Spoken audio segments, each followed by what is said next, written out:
Meron na. Hindi sumasakit yung puso. May time po, kaya medyo Ayan, may mga subchorionic hemorrhage ka. Ano pong ibig sabihin man, Dok?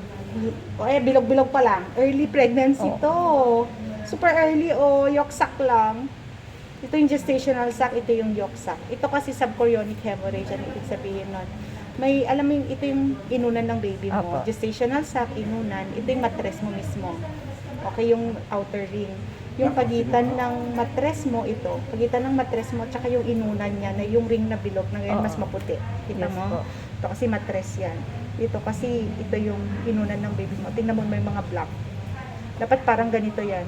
Very, close contact. So, nangyayari dapat ba yun? po. Subchorionic hemorrhage kasi ang mga tawag yun. Dapat wala. No, kaya medyo may cramping. Okay. Ayan. Pero normal lang naman. Actually, hindi siya normal. Pero minsan, pag implantation, kasi nangyayari talaga yan. So, ang gagawin natin, kailangan pa rin ng pampakapit. Ha? Pero bilog-bilog pa lang siya. Ay, nakikita ko. Ayan. Wala pang baby. Very early pregnancy pag ganyan. Ha? So, mga Ang parang balik nasa mo 1 after month. 2 weeks. Kasi 2 weeks after ng yolk sac, dapat may heartbeat na. Okay? So, nakakita na tayo ng yolk sac, heartbeat after 2 weeks.